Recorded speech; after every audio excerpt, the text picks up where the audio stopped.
नमस्कार, मैं Anjali Suhane, assistant professor school of education, आप सभी का इस वीडियो लेसन में स्वागत करती हूँ। आज हम बात करेंगे concept and types of teacher made achievement test. जैसा कि नाम से ही लग रहा है आपको कि टीचर मेड अचीवमेंट टेस्ट, ये बेसिकली 4 शब्द इसमें दिखाई दे रहे हैं। Teacher made achievement test. तो सबसे पहले हमें जानना होगा कि अचीवमेंट क्या होता है, देन अचीवमेंट टेस्ट क्या होता है, then teacher made achievement test से क्या तात्पर्य है। तो हम स्टार्ट करते हैं। अचीवमेंट से क्या तात्पर्य है? Achievement refers to what a person has acquired after the specific instruction has been imparted. Means किसी को भी कोई भी स्पेशल या स्पेसिफिक ट्रेनिंग दी गई है, उसके बाद उसने क्या सीखा है उसको ज्ञात करना अचीवमेंट है।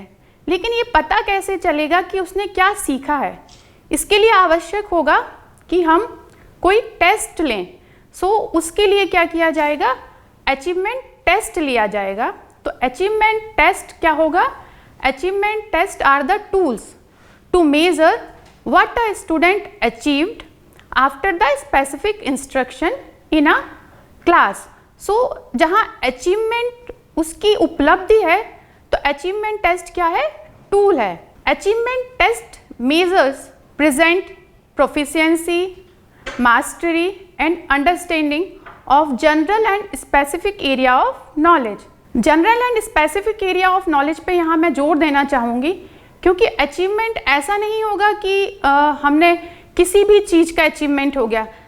अचीवमेंट बहुत स्पेसिफिक होता है। जैसे मीन्स कि क्लास 7 की जो मैथमेटिक्स है उसमें बच्चे का क्या अचीवमेंट है, क्या उसका स्कोर है।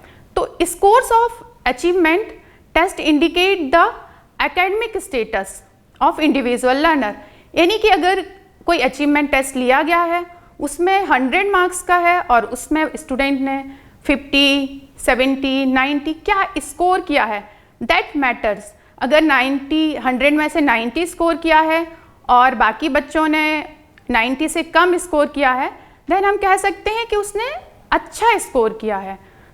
अचीवमेंट टेस्ट टूल हैं ये जानने के लिए कि पर्टिकुलर ट्रेनिंग के पश्चात स्टूडेंट ने क्या सीखा है। तो इस तरह से अब आप समझ गए होंगे कि अचीवमेंट टेस्ट क्या होते हैं। जब अचीवमेंट टेस्ट हम समझ लें तो फिर टीचर मेड अचीवमेंट टेस्ट क्या होते हैं, और teacher made achievement test standardised test है उससे कैसे डिफर करते हैं। तो टीचर मेड अचीवमेंट टेस्ट जो है वो डिज़ाइन बाय द टीचर। किसके द्वारा डिज़ाइन किए जाते हैं? ऑब्वियसली हम बोल रहे हैं कि टीचर मेड अचीवमेंट टेस्ट है, सो इनको डिज़ाइन कौन करेगा? Teacher. To assess learning process of student and to identify learning difficulty to a particular content. तो 2 तरह से टीचर मेड अचीवमेंट टेस्ट काम करेंगे। एक तो बच्चों ने क्या सीखा है ये जानने के लिए, और उनको क्या लर्निंग डिफ़िकल्टी है ये जानने के लिए। पर इनका जो एरिया होता है टीचर मेड अचीवमेंट टेस्ट का वो बहुत लिमिटेड होता है, क्योंकि ये टीचर्स के द्वारा प्रिपेयर किए जाते हैं और क्लास की डे टू डे प्रैक्टिसेस में टीचर इनको यूज़ करते हैं। जबकि हम इसको कंपेयर करें एक स्टैंडर्डाइज्ड टेस्ट से, तो जो स्टैंडर्डाइज्ड टेस्ट होते हैं उनके नॉर्म्स क्या होते हैं? डिसाइडेड होते हैं, इस्टेब्लिश कर दिए जाते हैं। और ये जो स्टैंडर्डाइज्ड टेस्ट हैं वो एक लार्ज नंबर ऑफ सैंपल पर किए जा सकते हैं।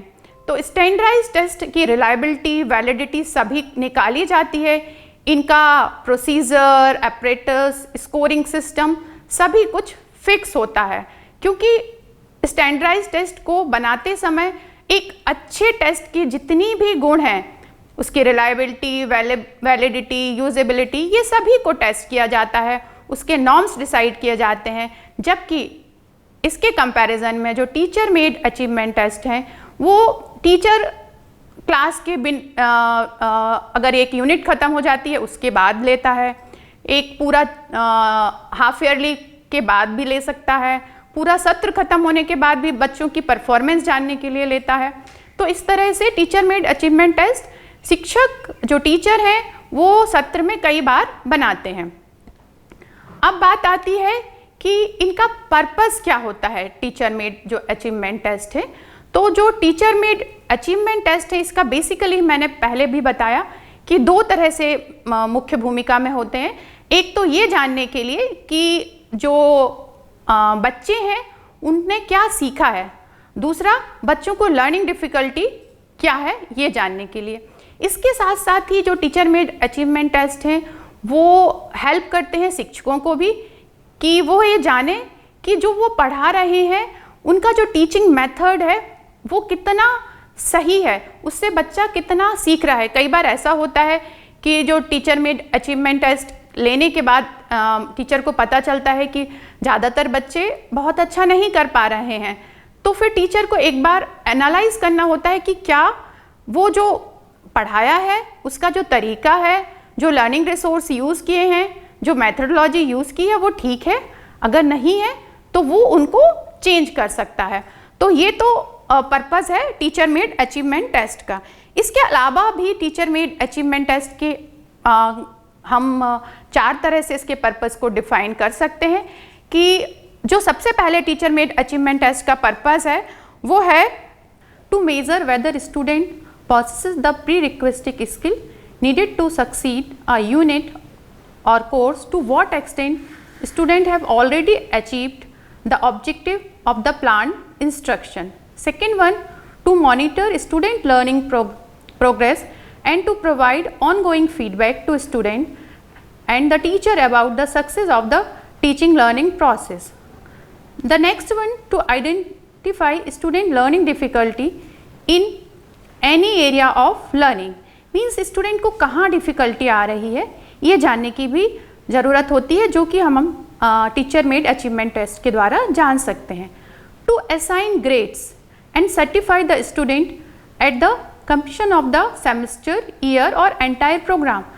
जब भी कोई क्लास या सत्र समाप्त होता है तो उसके बाद अचीवमेंट टेस्ट के द्वारा हम स्टूडेंट को ग्रेड देते हैं और उसके बाद उसको नेक्स्ट क्लास में प्रमोट करते हैं। सो इस तरह से 4 पर्पज़ मेन है कि स्टूडेंट का ये पता करना कि उसको कितना आता है, दूसरा फॉर्मेटिव असेसमेंट के द्वारा ये पता करना कि इन बिटवीन द क्लास उसको कहाँ लर्निंग डिफ़िकल्टी हो रही है, लास्ट वन कहाँ पर उसको जब पूरा कोर्स समाप्त हो जाता है, सत्र समाप्त हो जाता है, तो उसके बाद उसको ग्रेड दे के नेक्स्ट ग्रेड में प्रमोट कर सकते हैं। सो ये तो हुए पर्पज़ ऑफ टीएमटी। इसके बाद आता है कि जो अचीवमेंट टेस्ट आइटम्स हैं वो कितने प्रकार के होते हैं। सो अचीवमेंट टेस्ट को हम 2 तरह से सबसे पहले डिवाइड करते हैं, ऑब्जेक्टिव टाइप और ऐसे टाइप। ऑब्जेक्टिव टाइप टेस्ट को भी हम फर्दर डिवाइड करते हैं सप्लाई टाइप और सिलेक्शन टाइप, और ऐसे टाइप को हम डिवाइड कर सकते हैं एक्सटेंडेड रिस्पॉन्स टाइप और रिस्ट्रिक्टेड रिस्पॉन्स टाइप। अब हम क्या करते हैं कि जो भी ये इनके डिवीज़न किया है या जो इनके टाइप्स हैं उनको 1 बाय 1 देखते हैं। तो सबसे पहले देखेंगे ऑब्जेक्टिव टाइप आइटम्स क्या होते हैं। जहाँ तक आप सभी जानते होंगे और सभी ने कहीं ना कहीं कॉम्पिटिटिव एग्ज़ाम्स में ऑब्जेक्टिव टाइप क्वेश्चंस अटेम्प्ट किए होंगे। तो ऑब्जेक्टिव टाइप आइटम्स वो टेस्ट होते हैं जिनका सिर्फ और सिर्फ एक ही आंसर होता है। कोई भी टेस्ट आइटम जिसका एक आंसर होगा वो ऑब्जेक्टिव टाइप आइटम्स होंगे, या उनमें कोई भी हम ऐसा फिलअप्स टाइप्स का दे देंगे जहाँ कोई एक शब्द लिखना होगा, एक अक्षर लिखना होगा, जिससे कि वह स्टेटमेंट कंप्लीट हो जाएगा। An objective types is one which is free from any subjective bias. They are pinpointed, definite and so clear that a single definite answer is expected। क्योंकि इसका एक ही सिंगल आंसर होता है तो इसमें इसमें ऑब्जेक्टिविटी बहुत ज़्यादा होती है, सब्जेक्टिविटी का कोई चांस नहीं होता। ये इसमें जो स्कोरिंग होती है वो स्कोरिंग एकदम परफेक्ट होती है।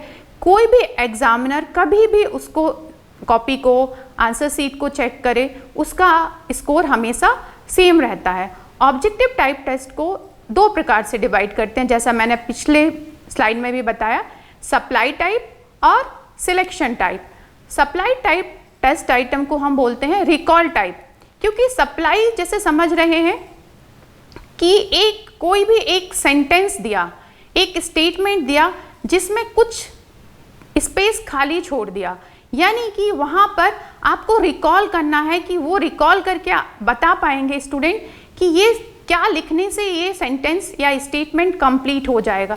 सो यहाँ रिकॉल करने की ज़रूरत है, यहाँ कुछ भी हम उनको सपोर्ट नहीं दे रहे हैं, वहाँ पे कुछ सप्लाई करना है। तो ये भी दो तरह के होते हैं, very short answer type items और कंप्लीशन टाइप या fill up type items. Very short answer type और दूसरे जो होते हैं वो फिलअप टाइप्स होते हैं। ये दोनों बेसिकली एक ही तरह के होते हैं, इनका सिर्फ इनमें अंतर होता है कि इनका जो स्ट्रक्चर होता है उनमें अंतर होता है। इनके जो कह सकते हैं हम इनको जिस तरह से हम क्वेश्चंस को फ्रेम करते हैं उस फ्रेमिंग में अंतर होता है।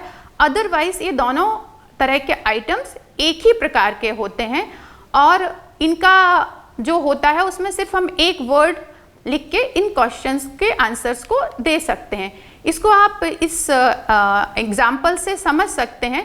यहाँ हमने दोनों तरह के जो एग्जाम्पल्स हैं दोनों को कवर किया है कि शॉर्ट आंसर में किस तरह के आएंगे और फिलअप्स में कैसे आएंगे। आप स्लाइड में देख सकते हैं कि जैसे वेरी शॉर्ट आंसर में लिखा है what is the hardest stage to recognise individual needs of Maslow hierarchy. तो यहाँ पर कि क्वेश्चन पूछा गया है जिसका एक ही आंसर है सेल्फ एक्चुअलाइजेशन।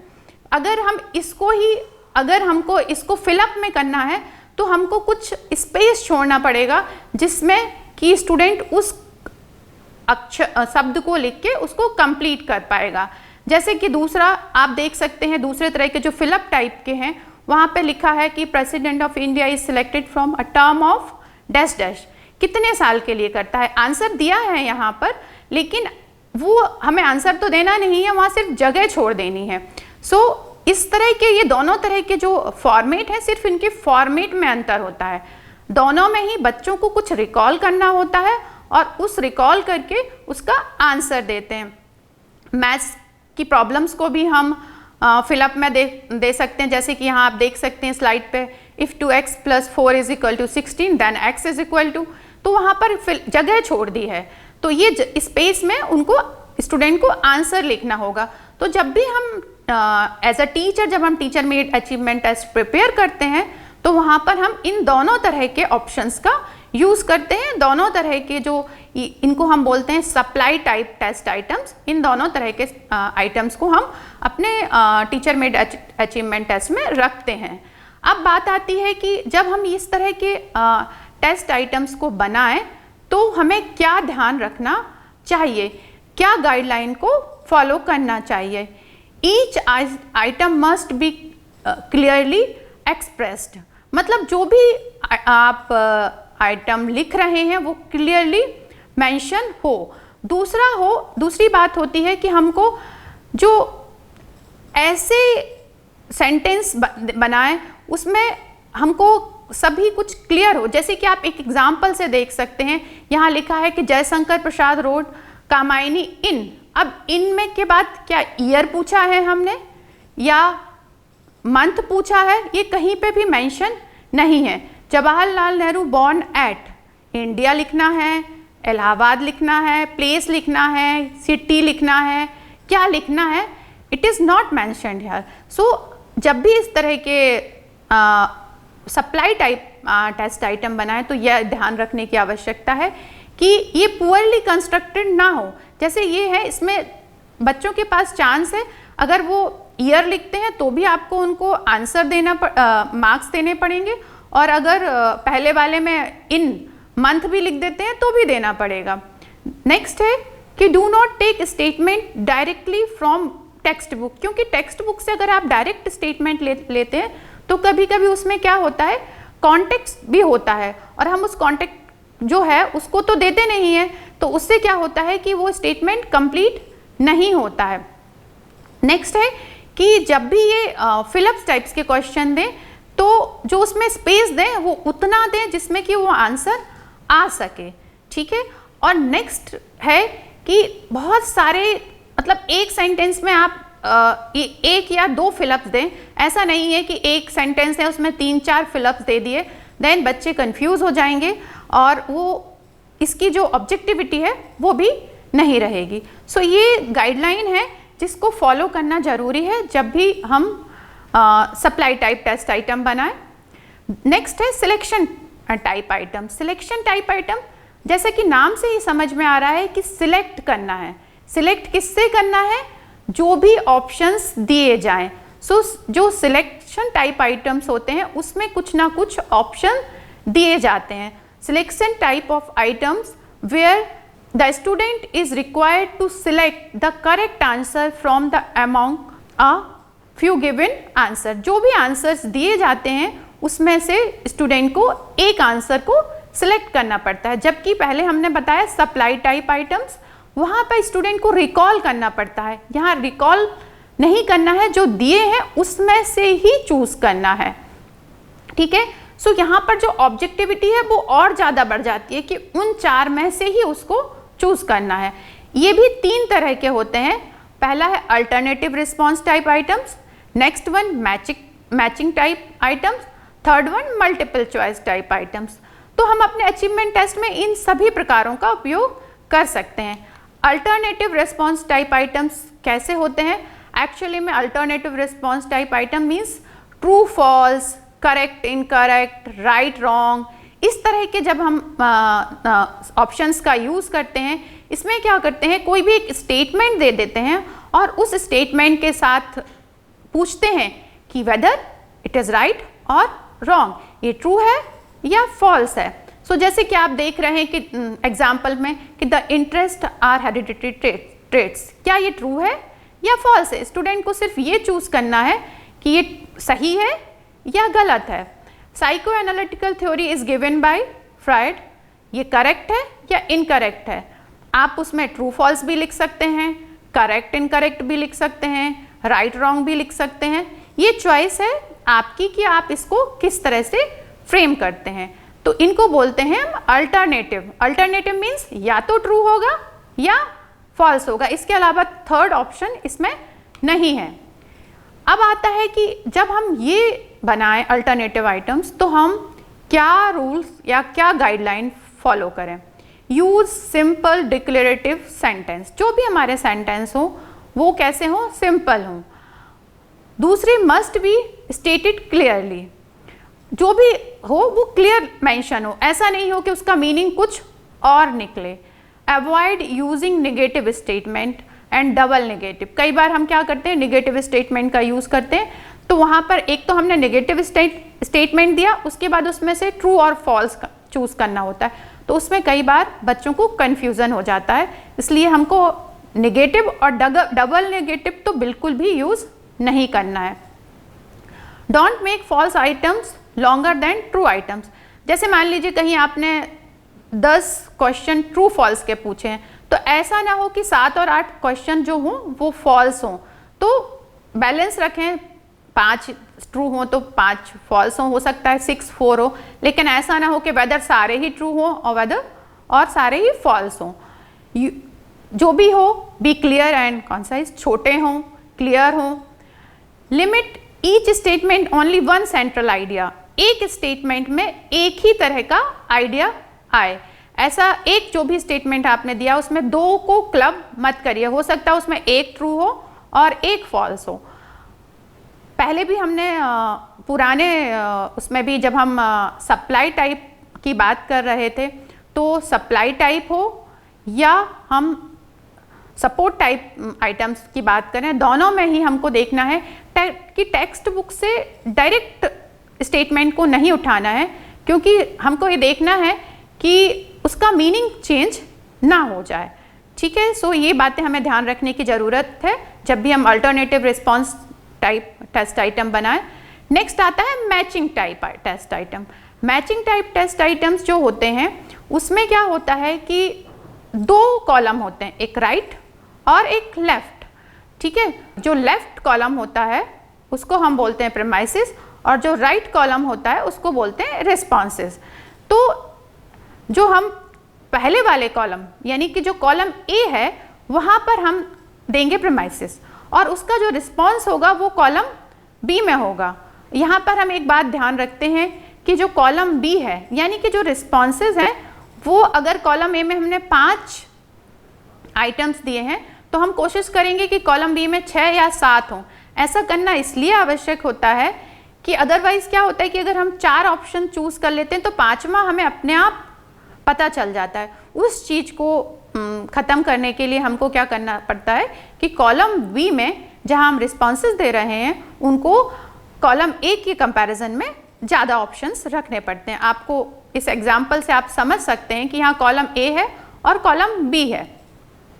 कॉलम ए में हमने दिया है Taj Mahal, Golden Temple, Qutub Minar, Char Minar, Gateway of India. Column B में दिया है मुंबई, न्यू दिल्ली, आगरा, अमृतसर, जयपुर, हैदराबाद, लखनऊ। अगर इसमें से हम 5 एक साइड रखते और 5 दूसरी साइड रखते तो क्या होता है कि जब बच्चे को 4 पता चलते तो 5वां उसको अपने आप ही पता चल जाता। तो उस चीज़ की को और रिलायबल बनाने के लिए हमें जानना है कि बच्चे को कितना आता है, वो पूरा पता करने के लिए हमको क्या करना पड़ता है, कॉलम बी में रिस्पॉन्सेस को बढ़ाना पड़ता है। सो ये हुआ कॉलम ए और बी में हमें मैचिंग टाइप में क्या ध्यान रखना है। सो मैचिंग टाइप आइटम जब भी बनाए ये ध्यान रखें कि 2 जो कॉलम है उसमें जहाँ पर रिस्पॉन्सेज आते हैं उनमें हम प्रीमाइसेस से 1 या 2 ज़्यादा रखें। फिर आता है मल्टीपल चॉइस टाइप आइटम्स। जो मल्टीपल चॉइस टाइप आइटम्स होते हैं वो आज आप देखते हो जितने भी कॉम्पिटिटिव एग्ज़ाम्स हैं वहाँ पर बहुत ज़्यादा यूज़ होते हैं। मैक्सिमम एग्ज़ाम्स जो होते हैं वहाँ पर मल्टीपल चॉइस टाइप आइटम्स दिए जाते हैं। इसमें क्या होता है कि जो भी एक स्टेटमेंट होता है, जो प्रॉब्लम होती है उसको एक स्टेटमेंट के तरह दिया जाता है और उसका जो आंसर है उसको ऑप्शंस के फॉर्म में दिया जाता है। उसको हम ऑप्शंस भी बोलते हैं, उसको हम डिस्ट्रक्टर भी बोलते हैं, उसको हम अल्टरनेटिव भी बोलते हैं। सो जो फर्स्ट पार्ट होता है वो होता है हमारा स्टेटमेंट और जो सेकंड पार्ट होता है वो होते हैं उसके डिस्ट्रक्टर। जैसे कि एक क्वेश्चन है what does ZPD stand for, तो यहाँ पर हमने 4 इसके ऑप्शंस दिए हैं या 4 डिस्ट्रक्टर दिए हैं। 4 डिस्ट्रक्टर दिए हैं मतलब कि इन 4 में से कोई एक आंसर है। अब ये आंसर कौन सा होगा ये स्टूडेंट को चूज करना होगा। सो जो डिस्ट्रक्टर हो वो ऐसे हो जो रियली में स्टूडेंट को डिस्ट्रैक्ट करें। ऐसा ना हो कि उसको अपने आप ही समझ में आए कि इन 4 में से कौन सा आंसर सही है। So multiple choice type items में जितना ज़रूरी होता है कि हम जो स्टेटमेंट दें उससे के साथ ही ये भी बहुत आवश्यक होता है कि डिस्ट्रक्टर जो हैं, जो ऑप्शंस हैं वो ऐसे हों जिसमें स्टूडेंट को अपना आंसर चूज़ करने में रियली मेहनत करनी पड़े। सो इसकी भी कुछ गाइडलाइंस हैं जिसको हम डिस्कस कर लेते हैं कि इसके लिए क्या गाइडलाइन फॉलो करना चाहिए जब भी आप मल्टीपल चॉइस टाइप आइटम्स बनाएं। An item should contain only 1 correct and the best answer. ऐसा नहीं हो कि उसमें से 4 में से कोई 2 आंसर करेक्ट हो, एक ही आंसर करेक्ट होना चाहिए। There should be no verbal association between the items and the correct answers. So जब भी कोई भी आप उसमें उनको स्टेटमेंट देते हैं और उसके आंसर्स देते हैं तो उसके बीच में ये ध्यान रखने की ज़रूरत होती है कि उनके बीच में उन्हें कोई क्लू ना मिले। मैंने पहले भी बताया कि डिस्ट्रक्टर्स जो हों वो ऐसे हों जो रियली डिस्ट्रैक्ट करें। Weak distractor must be avoided. ठीक है। सो जब भी हम अगर ऐसा करें कि मान लीजिए कि एक किसी चीज़ का आंसर आना चाहिए 75, कोई भी क्वेश्चन दिया और तो उसके आंसर आपने एक तो 75 दिया लेकिन दूसरा 10 दे दिया या कुछ डेसिमल में दे दिया तो बच्चे जल्दी उस आंसर को निकाल लेंगे। सो डिस्ट्रक्टर रियली डिस्ट्रैक्ट करने के लिए होना चाहिए। तो इस तरह से इन गाइडलाइंस को जब हम फॉलो करेंगे तो मल्टीपल चॉइस टाइप्स आइटम्स जो हैं वो ठीक से डेवलप होंगे। फिर एडवांटेज क्या है ऑब्जेक्टिव टाइप टेस्ट आइटम की। So advantage of objective type test क्या है कि इसमें नंबर ऑफ क्वेश्चंस ज़्यादा कवर होते हैं तो इसकी सैम्पलिंग ज़्यादा होती है और it can be scored objectively and easily, क्योंकि एक ही आंसर होगा तो बहुत इजीली इसको आंसर चेक किए जा सकते हैं और कोई भी एग्जामिनर कभी भी इसको चेक करे इसके आंसर सेम होंगे। इट परमिट्स स्टेंसिल, मशीन और क्लरिकल स्कोरिंग। इसको किसी भी तरह से जरूरी नहीं है जिसने ये क्वेश्चन पेपर सेट किया है वही चेक करे, कोई भी इसको कर सकता है। Linguistic ability is not required, क्योंकि बच्चों को क्या करना होता है, 4 ऑप्शन में से एक ऑप्शन चूज़ करना पड़ता है। तो अगर जो बच्चे लिख नहीं सकते वो भी ये क्वेश्चंस कर सकते हैं। अब इसकी लिमिटेशन क्या है, जब अच्छाइयाँ हैं तो कुछ कमियाँ भी होंगी। इसको बनाना थोड़ा डिफ़िकल्ट होता है क्योंकि नंबर ऑफ क्वेश्चंस चाहिए और साथ साथ उनके डिस्ट्रिक्टर भी चाहिए। दूसरा होता है कि ये सिर्फ फैक्चुअल नॉलेज पर बेस्ड होते हैं, it measures factual knowledge only, क्योंकि क्या होता है कि जो ऑब्जेक्टिव टाइप टेस्ट है यहाँ पर हम कोई एप्लीकेशन बेस्ड क्वेश्चन नहीं पूछ सकते, हमें वहाँ उनकी डेट, उनकी जो नॉलेज है बस हम उसको ही टेस्ट कर पाते हैं।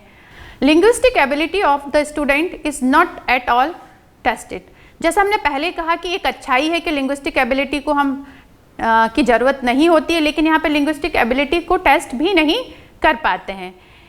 It encourage memory work without understanding, क्योंकि यहाँ पर नॉलेज टेस्ट होती है, यहाँ पर बच्चे को हम कुछ लिखने के लिए नहीं देते। गैसिंग इज़ पॉसिबल, क्योंकि 4 आंसर हैं उसमें से एक आंसर को चूज़ करना है, तो ऑब्वियसली इसकी प्रोबेबिलिटी भी होती है कि अगर किसी बच्चे ने ए लगाया है और अगर आंसर ए है, उसने गैस किया है, तो हो सकता है वो सही हो। लेकिन क्या करते हैं कि जब हम नंबर ऑफ क्वेश्चंस ज़्यादा रखते हैं और उनके डिस्ट्रिक्टर ज़्यादा रखते हैं तो इसकी पॉसिबिलिटी भी गैसिंग की भी कम हो जाती है। ये तो हुए ऑब्जेक्टिव टाइप के टेस्ट के बारे में। नेक्स्ट है कि ऐसे टाइप आइटम्स, जब हम टीचर मेड अचीवमेंट टेस्ट बनाते हैं तो दोनों तरह के टेस्ट रखते हैं, आइटम्स रखते हैं, ऑब्जेक्टिव भी और ऐसे टाइप भी। ऐसे टाइप आइटम्स जो होते हैं उसमें क्या होता है कि हम एक क्वेश्चन दे देते हैं जिसका आंसर बच्चों को अपने शब्दों में लिखना होता है, और जब बच्चे अपने शब्दों में लिखते हैं उस आंसर को तो उनको वो अपने दिमाग से जो भी उनको उसके बारे में पता होता है उस आंसर को फ्रेम करते हैं। और तो ऐसे टाइप आइटम्स जो होते हैं वो हायर मेंटल जो प्रोसेसेस हैं उनको मेज़र करते हैं, जैसे एनालिसिस, सिंथेसिस, इवैल्यूएशन, इन सभी को। वेदर जब हम ऑब्जेक्टिव टाइप की बात कर रहे हैं तो वहाँ पर सिर्फ नॉलेज टेस्ट हो रही है, यहाँ पर हम उनको एनालिसिस, सिंथेसिस, इवैल्यूएशन पावर, ये सभी को टेस्ट करते हैं। इनको भी फर्दर हम डिवाइड कर सकते हैं 2 तरह से। एक तो लेंथ के हिसाब से, लेंथ के हिसाब से शॉर्ट ऐसे टाइप होगा और लॉन्ग ऐसे टाइप होंगे। जहाँ पर शॉर्ट मतलब जहाँ पर हम वर्ड्स की लिमिट दे दें कि इस आंसर को 100 शब्दों में लिखना है, वहीं अगर लॉन्ग ऐसे है तो हम 300, 350 वर्ड्स में भी दे देते हैं। दूसरा होता है रिस्पॉन्सेस के हिसाब से। 2 तरह के रिस्पॉन्सेस हो सकते हैं, एक तो होता है एक्सटेंडेड रिस्पॉन्स, दूसरा होता है रिस्ट्रिक्टेड रिस्पॉन्स। ये भी 2 तरह के प्रकार हैं ऐसे टाइप के, इनको हम आगे डिस्कस करते हैं कि एक्सटेंडेड से क्या मतलब होता है। एक्सटेंडेड रिस्पॉन्स टाइप आइटम्स जो होते हैं ये इसमें जो बच्चे होते हैं उनको पूरी फ्रीडम होती है कि उनको उसका आंसर कैसे देना है। जनरली इस तरह के जो एक्सटेंडेड रिस्पॉन्स आइटम्स होते हैं उसमें क्या करते हैं कि उनको कुछ पूछते हैं, वहाँ पर कहते हैं right a brief description about this, मतलब उनको डिस्क्राइब करना पड़ता है, ड्रॉ अ मैप, ठीक है, मेक अ लिस्ट। तो वहाँ पर उनके पास ऑप्शन होता है कि वो अपने हिसाब से आंसर लिख सकें। आपको इसको एक एग्जाम्पल से समझ सकते हैं। Explain different type of farming, यहाँ तक तो ठीक है। Which farming do you consider the best in Indian climate and why, तो ये क्यों है, कौन सी फार्मिंग की टेक्निक अच्छी है और क्यों है। तो यहाँ पर स्टूडेंट को हमने कुछ बांधा नहीं है, फ्री छोड़ दिया है कि वो अपने हिसाब से आंसर दे सकता है। नेक्स्ट है रिस्ट्रिक्टेड टाइप। रिस्ट्रिक्टिव टाइप जो आइटम्स होंगे वहाँ पर हम क्या करेंगे, स्टूडेंट को कहें एक लिमिट कर देते हैं, वर्ड्स की लिमिट दे देते हैं कि 300 शब्दों में लिखना है, ठीक है। अगर ए पार्ट कवर किया तो आपको इतना नंबर मिलेंगे, बी पार्ट कवर किया तो इतना नंबर मिलेंगे, और ये बहुत स्पेसिफिक नेचर के होते हैं। जैसे आपने इसके पहले वाली स्लाइड में मैंने डिस्कस किया कि जो एक्सटेंडेड टाइप है वहाँ पर क्या है कि जैसे पूछा कि कौन सी फार्मिंग अच्छी है और क्यों, जबकि यहाँ हम पूछ रहे हैं what are the difference between subsistence farming and intensive farming. यहाँ दे दिया है कि इनके बीच में अंतर बताइए, लेकिन यहाँ पे हमने वाई, नहीं पूछा है, हाउ नहीं पूछा है। सो ये हुए रिस्ट्रिक्टिव टाइप। तो इस तरह से ये दोनों तरह के आइटम्स हैं। फिर है कि जब भी ऐसे टाइप आइटम्स बनाएं तो क्या याद रखें, क्या गाइडलाइंस को फॉलो करना है, क्योंकि जैसे जब हम ऑब्जेक्टिव टाइप आइटम्स बना रहे थे तो हम बात कर रहे थे कि हमको ध्यान रखना है कि डिस्ट्रैक्टर जो हों वो रियली डिस्ट्रैक्ट करें, स्टेटमेंट क्लियर हो। तो इसी तरह से यहाँ पर भी हम जब ऐसे टाइप आइटम बनाते हैं तो हमको ध्यान रखना चाहिए कि ऐसे type item must have clear cut directions और इंस्ट्रक्शन। क्योंकि क्या होता है कि अगर हम इंस्ट्रक्शन नहीं देंगे, डायरेक्शन नहीं देंगे, तो जो स्टूडेंट हैं वो कंफ्यूज हो जाएंगे कि उनको इसमें क्या लिखना है और कितना शब्दों में इसके आंसर को देना है। इसलिए हम जो रिस्ट्रिक्टिव टाइप टेस्ट ऐसे टाइप आइटम्स हैं उनको ज़्यादा फॉलो करते हैं। जितना आंसर लिखने के लिए जितना टाइम चाहिए उतना टाइम देना आवश्यक होता है। अगर आप उसको देख लें कि इस आंसर को लिखने के लिए उनको 20 मिनट लगेंगे तो उतना टाइम हम जब क्वेश्चन पेपर सेट करें तो वो ध्यान रखने की ज़रूरत होती है। तो ऐसे टाइप आइटम्स में जब हम डायरेक्शन दे देते हैं, इंस्ट्रक्शन दे देते हैं, तो इसकी ऑब्जेक्टिविटी बढ़ जाती है।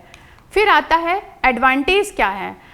गैस वर्क जो है उसको ख़त्म करता है, क्योंकि गैस करके कोई ऐसे टाइप नहीं लिख सकता, जबकि सब्जेक्टिव जब हम ऑब्जेक्टिव टाइप टेस्ट की बात करते हैं तो वहाँ एक जब ऑप्शन चूज करता है तो वहाँ गैस कर सकता है।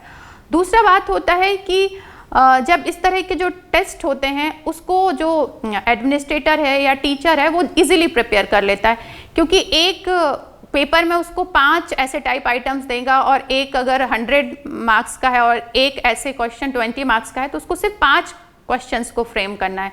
वहीं जब अगर वो ऑब्जेक्टिव टाइप बना रहा है और उसको अगर 100 मार्क्स का एग्ज़ाम लेना है तो उसको करीब हो सकता है एक अगर क्वेश्चन का मार्क्स 2 रखे तो टोटल 50 बनाने पड़ेंगे, तो उसके लिए वो डिफ़िकल्ट हो जाएगा। और यहाँ पर ये ऐसे टाइप आइटम्स बनाना उसके लिए आसान हो जाएगा। इस तरह के जो टेस्ट होते हैं इसमें क्या होता है कि हम बच्चे की लॉजिकल रीजनिंग, जो मैंने पहले कहा एनालिसिस करने की क्षमता को जान सकते हैं, क्योंकि बच्चा खुद सोच के उनके आंसर्स को लिखता है। जबकि ऑब्जेक्टिव टाइप में सिर्फ हम नॉलेज टेस्ट कर रहे होते हैं, तो ये वाली अपॉर्चुनिटी जो है वो हमको ऐसे टाइप आइटम्स में मिलती है कि हम बच्चों की ओरिजिनलिटी को टेस्ट कर सकें, उनकी क्रिएटिविटी को टेस्ट कर सकें। इसके बाद आता है कि जैसे इसकी कुछ एडवांटेज हैं तो लिमिटेशन भी है। लिमिटेशन ये है इसका खास तौर से कि इसमें लेस ऑब्जेक्टिव है। लेस ऑब्जेक्टिव है क्योंकि ये डिपेंड करता है उस समय एग्जामिनर का मूड कैसा है। जो कॉपी चेक कर रहा है आंसर शीट्स को, हो सकता है अगर उसका मूड अच्छा ना हो तो उसी आंसर का 10 में से 7 दे दे और दूसरा हो सकता है उसको 10 में से 8 दे दे। तो ये जो ऑब्जेक्टिविटी है ऐसे टाइप आइटम्स में कम हो जाती है, जबकि ऑब्जेक्टिव टाइप आइटम्स में इस तरह की जो ऑब्जेक्टिविटी है वो ज़्यादा होती है। दूसरा है कि ऑब्जेक्टिव टाइप जो ऐसे टाइप आइटम्स होते हैं वहाँ पर बच्चे क्या करते हैं, कई बार आधा कोर्स ही पढ़ते हैं क्योंकि उसमें से उनको कुछ क्वेश्चंस मिल जाते हैं। सो ये वाली जो है कमी इसमें रह जाती है। दिस टेस्ट लैक रिलायबिलिटी, क्योंकि यहाँ पे जब रिलायबिलिटी कम है तो इसलिए एक स्टूडेंट को इसका फ़ायदा भी बहुत मिलता है। सो इस तरह से अभी इस पूरे वीडियो में हमने देखा कि टीचर मेड अचीवमेंट टेस्ट क्या होते हैं और इनके जो बेसिक टाइप्स हैं जैसे ऑब्जेक्टिव टाइप, ऐसे टाइप टेस्ट, ये कैसे बनाए जाते हैं, इनका कंस्ट्रक्शन कैसे करना है, इनके एडवांटेज क्या हैं और लिमिटेशन क्या है। तो जब ये सब हमें पता चल जाएगा कि ये आइटम्स कैसे बनाते हैं, तभी हम टीचर मेड अचीवमेंट टेस्ट को बना पाएंगे। तो अगले वीडियो में हम बात करेंगे कि टीचर मेड अचीवमेंट टेस्ट को कैसे बनाना है। Thank you.